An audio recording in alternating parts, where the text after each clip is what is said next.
Today's video is all about the reproductive hormones, and after a brief look at what puberty is, we'll focus on the menstrual cycle. Puberty is basically the period during which adolescents start to develop secondary sexual characteristics, by which we mean things like facial hair in men and breasts in women. This process is triggered by reproductive hormones, which are mainly testosterone in men, which is produced in the testes and also stimulates sperm production, and estrogen in women, which is produced by the ovaries. Now, when it comes to the menstrual cycle, there's quite a lot going on, because there are 4 hormones that interact to bring about the 4 stages of the cycle. So what we're going to do here is briefly discuss each of those stages, then look at what each of the 4 hormones does, and then finally see how those hormones interact, which is higher tier. Before we start though, I just wanted to make it clear where all of this stuff is happening. This here is a picture of the female reproductive system. We've got the uterus here in the middle, the uterus lining around it, and the ovaries out here on the sides, which are connected to the uterus by these fallopian tubes. If you remember, eggs are kept inside the ovaries, and after ovulation, they're transported along one of the fallopian tubes over to the uterus. If the egg was fertilized during its journey, then it would implant into the uterus lining. Otherwise, it would break down and pass out. So when we talk about the uterus lining building up or breaking down during the menstrual cycle, we're talking about this tissue here in the uterus lining. Okay, so with that out of the way, we can move on to the menstrual cycle. The average length of a menstrual cycle is around 28 days, but it varies a lot between different people, and that's perfectly healthy.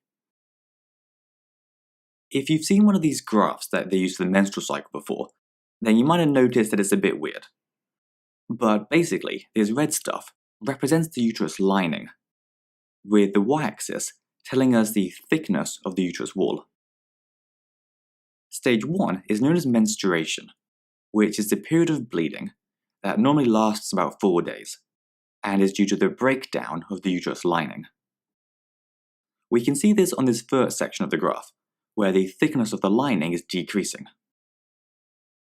Stage 2 is when the uterus lining starts to build up again, and becomes a thick spongy layer, with lots of blood vessels in it. It lasts around 10 days, up to day 14, and its role is to prepare the uterus lining for a fertilized egg. Because remember, the fertilized egg implants into the uterus lining. Stage 3 is ovulation. This takes place in a single day, and involves the egg being released from one of the ovaries. Stage 4, though, stretches all the way to day 28, and it involves maintaining the lining of the uterus. Once we get to the end of the cycle, if no fertilized egg has made it to the uterus, then the uterus wall would start to break down. So it would be back to stage 1, and the whole cycle would repeat. However, if there was a fertilized egg, then it would implant into the uterus lining and slowly develop into a fetus. Remember that if this does happen, the cycle doesn't go back to stage 1 again. The menstrual cycle would actually stop, because the woman's pregnant, so there'd be no need for this cycle. We now need to take a look at the hormones that are responsible for this cycle.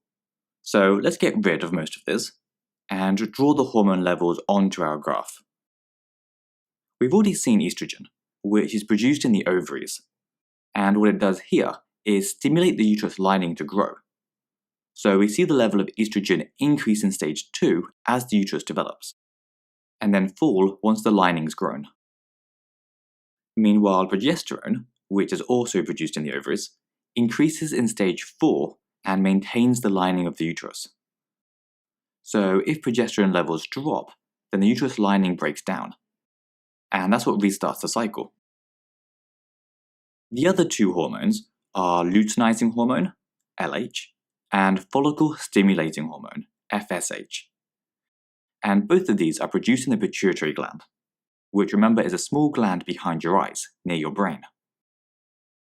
The role of FSH is to stimulate one of the eggs to mature in one of the ovaries, while LH stimulates the release of that egg on day 14, which we call ovulation. The last thing we need to cover is how these hormones interact with one another. Starting at the beginning, FSH stimulates the ovaries to produce estrogen, which is why we see higher levels of FSH just before estrogen starts to increase. As the estrogen levels start to increase though, they start to inhibit FSH, which is an example of negative feedback. But when estrogen levels get high, they stimulate the release of LH, which causes this LH spike and results in ovulation. The last interaction we need to know is that progesterone inhibits both LH and FSH. And that's everything you need to know about the menstrual cycle. So we hope you enjoyed it, and we'll see you next time.